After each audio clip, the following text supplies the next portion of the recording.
Dimanche 13 janvier, deuxième dimanche du temps ordinaire. Dieu éternel et tout-puissant qui régit le ciel et la terre, exauce en ta bonté les supplications de ton peuple et donne à notre temps la paix qui vient de toi. Première lecture, lecture du premier livre de Samuel, chapitre 3, versets 3 à 19. Psaume 39-40. Me voici Seigneur, je viens faire ta volonté. Deuxième lecture, lecture de la première lettre aux Corinthiens, chapitre 6, versets 13 à 20. Alléluia. En Jésus-Christ, nous avons reconnu le Messie. Par lui sont venues ta grâce et ta vérité. Évangile de Jésus-Christ selon saint Jean, chapitre 1, versets 35 à 42.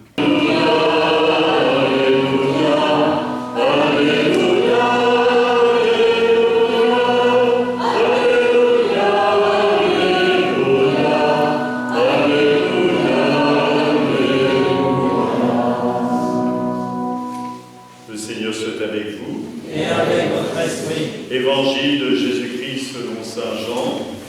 Gloire à toi, Seigneur. En ce temps-là, Jean le Baptiste se trouvait avec deux de ses disciples. Posant son regard sur Jésus qui allait et venait, il dit : Voici l'agneau de Dieu. Les deux disciples entendirent ce qu'il disait, et ils suivirent Jésus. Se retournant, Jésus vit qu'ils le suivaient, et il leur dit : Que cherchez-vous ? Ils lui répondirent : Rabbi, ce qui veut dire maître, où demeures-tu ? Il leur dit : Venez et vous verrez.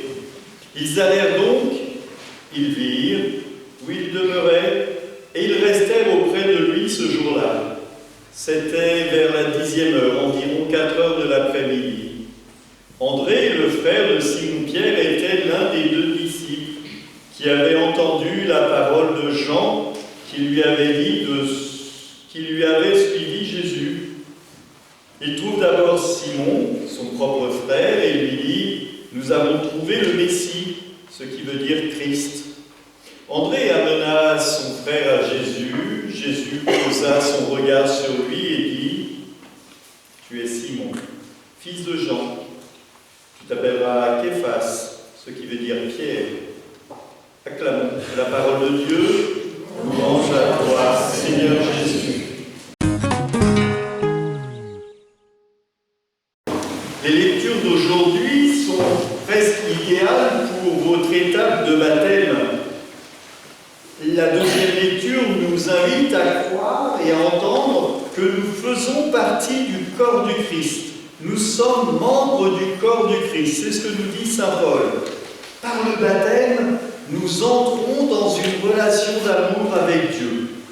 Et saint Paul insiste en disant : Eh bien, puisque vous êtes baptisés, vous devez éviter de faire de la débauche, de faire des bêtises. Vous devez éviter de faire de votre corps, eh bien, le temple du Satan, le temple du démon. Vous devez essayer au maximum d'être dans une ligne droite et d'être dans l'amour de Dieu. La première lecture nous fait voir Élie et Samuel. Samuel habite dans le temple avec Élie. Dieu a arrêté de se manifester parce que le peuple ne faisait pas ce qui était bien pour Dieu. Mais Dieu, sachant que Samuel était celui qui va être le grand prophète, va se mettre à lui parler. Et il l'appelle, comme il vous a appelé, vous, à venir au baptême. Je vous l'ai dit tout à l'heure, le jour de votre baptême, Dieu a dit : Tu es mon enfant bien-aimé en qui je mets tout mon amour, à chacun d'entre nous. Et là, Dieu appelle Samuel. Samuel, Samuel. Samuel, ne connaissant pas Dieu, va voir Élie, le grand prêtre, une fois, 2 fois. Élie a du mal à réagir, parce qu'il n'a pas compris que ça pouvait être Dieu. Des fois, les prêtres, il leur faut le temps pour qu'ils réagissent. Et là, il réagit. Au bout de la 3e fois, il lui dit : Si tu entends encore Dieu qui t'appelle, eh bien, tu diras : parle Seigneur, je suis avec toi, je t'écoute, ton serviteur écoute. Parfois nous entendons Dieu qui nous parle, mais nous nous bouchons les oreilles. Nous ne voulons pas qu'il vienne. Nous ne voulons pas aller le voir. Oh, aujourd'hui il fait froid, je ne vais pas aller à la messe. C'est pas grave si Dieu m'appelle pour venir à la messe, je ne vais pas y aller parce qu'il fait froid, je me bouche les oreilles. Et je ne veux pas entendre l'appel de Dieu, je ne veux pas entendre les cloches qui ont sonné et qui m'appellent à venir à la messe. Et tout ça, on l'a vu pendant cette séance. Et pourtant, Dieu insiste et insiste toujours.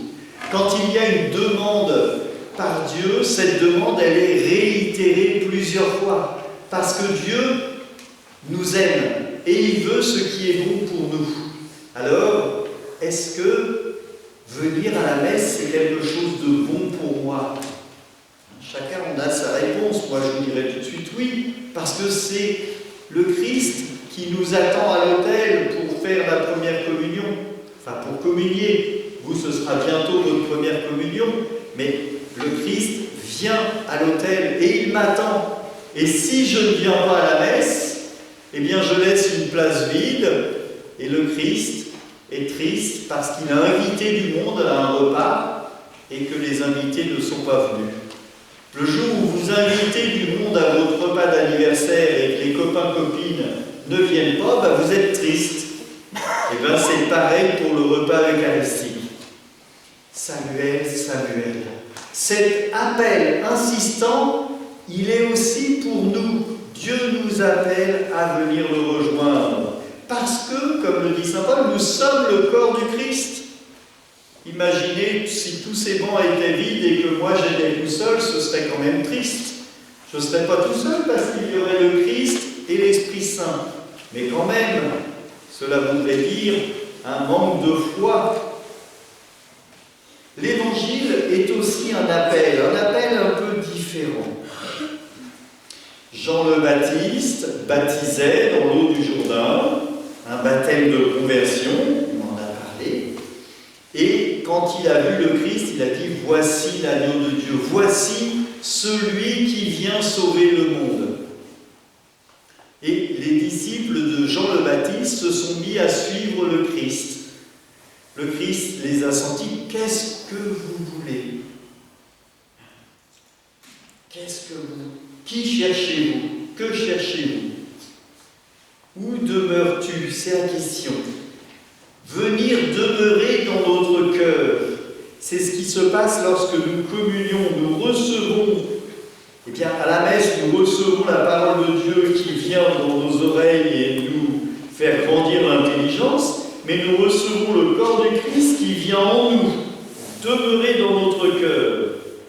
Venez et vous verrez. On ne peut pas voir le Christ si on reste chez soi. Il faut venir à la messe, venir accueillir le Christ. Venez et vous verrez. Et il y a quelque chose d'important. André, qui a rencontré le Christ, eh bien, il obéit au commandement.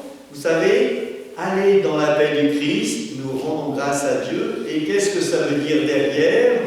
Vous l'avez vu ? Qu'est-ce que ça veut dire ? Ça veut dire qu'on est appelé à aller annoncer la bonne nouvelle aux autres. Et c'est ce que fait André. Il va voir son frère Simon et lui dit « J'ai rencontré le Christ ». Et il amène Simon au Seigneur. Et c'est notre tâche à tous ici. Lorsque nous avons reçu le corps du Christ, lorsque le prêtre dit « Aller dans l'appel du Christ », la messe et notre vie de chrétien ne s'arrêtent pas. Elle continue au-delà des portes de l'Église, elle continue dans notre vie, elle continue pour que nous annoncions nous aussi la bonne nouvelle au monde, pour que nous soyons des témoins de l'amour. Alors être témoin de l'amour, ça peut se faire de plusieurs façons. Il y en a certains, parce que c'est leur charisme, c'est leur choix, ils vont faire un panneau, ils vont dire « Jésus est ressuscité » et ils vont se mettre à la gare. C'est pas ma façon de faire, mais il y en a qui le font très bien. Mais c'est aussi être attentif à ses frères, Est-ce que à l'école, je suis attentif à tous ceux qui sont tout seuls dans le fond de la cour de récréation? Est-ce que quand il y en a un qui pleure, je prends le temps d'aller le voir? Est-ce que quand je joue avec des copains et qu'il y en a un qui joue pas, je vais voir pourquoi il joue pas? C'est ça aussi être chrétien. C'est pas forcément des choses extraordinaires. C'est des choses de tous les jours, mais c'est des choses qui viennent de l'amour. Est-ce que je suis prêt à donner de l'amour et à être attentif? Est-ce que quand quelqu'un qui est un peu gros, qui est mal habillé et qui se fait moquer par les autres, eh ben je me mets avec les autres et je me moque? Ou est-ce que je trouve ça injuste et que je vais le voir et que je lui dis que moi aussi je suis son ami, même s'il est mal habillé, même s'il est moche, même s'il est gros, même s'il est je ne sais quoi? Et c'est ça être chrétien. C'est prendre les uns et les autres comme un enfant de Dieu. Nous sommes tous aimés par Dieu et il n'y a pas de raison qu'on se moque les uns les autres. Il en est de même au niveau du travail pour les adultes, il en est de même au niveau d'un tas de choses.